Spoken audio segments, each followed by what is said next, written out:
കൊള്ള നടത്തുന്നവരെ കൊള്ളക്കാരെന്നല്ലാതെ ഹരിചന്ദ്ര എന്ന് വിളിക്കാൻ പറ്റൂ. ഞാൻ പറഞ്ഞു വരുന്നത് KSEBിയുടെ കൊള്ളയെ പറ്റി തന്നെയാണ്. ഭൂതത്താൻകെട്ടിലെ ജലവൈദ്യുതി പദ്ധതി നടപ്പിലാക്കാതെയും കാലതാമസം വരുത്തിയും 500 കോടി രൂപയുടെ നഷ്ടം വരുത്തിയതാണ് മലയാളം മനോരമ അടക്കം റിപ്പോർട്ട് ചെയ്തത്. ഇതിന്റെ ബാധ്യതയും നമ്മുടെ തലയിൽ ഇവന്മാർ ചെയ്യാം.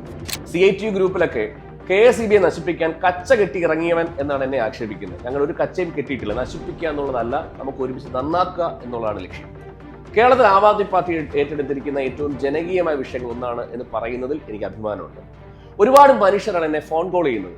ഒരുപാട് എക്സ്പേർട്സ്, എഞ്ചിനീയേഴ്സ്, KSEB റിട്ടയർ എന്നെ വിളിച്ച് പറയുന്നുണ്ട്, വിനോദ് ഈ വിഷയം സംസാരിക്കണം, ഇതിങ്ങനെ സ്റ്റഡി ചെയ്യണം. അപ്പം ഞാൻ മാത്രമല്ല, ഈ വിഷയം പഠിച്ച KSEB എങ്ങനെ നന്നാക്കി എടുക്കാമെന്ന് പഠിച്ച ഒരുപാട് മനുഷ്യർ പുറത്തുണ്ട്. അവർക്ക് ഒപ്പം നിൽക്കാനാണ് ഞാനും എൻ്റെ പ്രസ്ഥാനവും ആഗ്രഹിക്കുന്നത്. ഞാൻ ഈ ഇടയ്ക്ക് വന്നൊരു കത്ത് ഒന്ന് വായിക്കാം. ഈ കത്ത് അയച്ചിരിക്കുന്നത് കോട്ടയത്ത് നിന്ന് പ്രൊഫസർ PK മത്തായി സാറാണ്. ഇലക്ട്രിസിറ്റി ഉപഭോക്താക്കളെ സംഘടിപ്പിച്ചുകൊണ്ട് റെഗുലേറ്ററി കമ്മീഷനെതിരെ താങ്കൾ നടത്തിയ പരിപാടികളെപ്പറ്റി വീഡിയോ കണ്ടു, അഭിനന്ദനങ്ങൾ. കേരളീയ സംസ്കാര സമ്പന്നരെന്ന് പൊതുവെ പറയാറുണ്ട്, പക്ഷെ അനീതിക്കെതിരെ പോരാടുന്നതിൽ അവർ വളരെ പിന്നിലാണ്. അങ്ങനെയുള്ളവരെ സമരോത്സുകരാക്കുക എന്നത് വലിയ പുണ്യപ്രവൃത്തിയാണ്.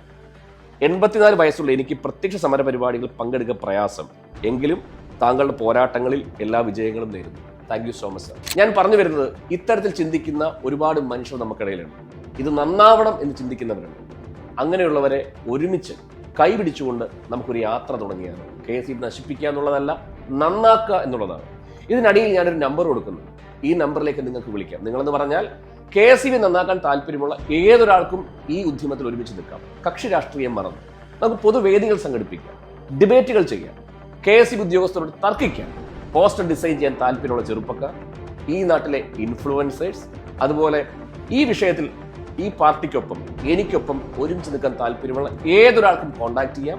എക്സ്പേർട്സ് ആയിട്ടുള്ള ഇലക്ട്രിസിറ്റി എഞ്ചിനീയർമാരുണ്ട്. ഇവർക്കൊക്കെ ഒരുമിച്ച് നിന്നുകൊണ്ട് നമുക്ക് ഈ പോരാട്ടം നടത്താം. ഇപ്പോൾ ഒരിക്കൽ കൂടി ഈ നമ്പർ കാണിക്കുന്നു. ഈ നമ്പറിലേക്ക് മെസ്സേജ് ചെയ്യുക. ഒരു കോമൺ പ്ലാറ്റ്ഫോമിലൂടെ, ഒരു പുതിയ ചിന്തയിലൂടെ KSEB നന്നാക്കാൻ നമുക്ക് ഒരുമിച്ച് മുന്നേറാം, പ്രവർത്തിക്കാം. Thank you so much.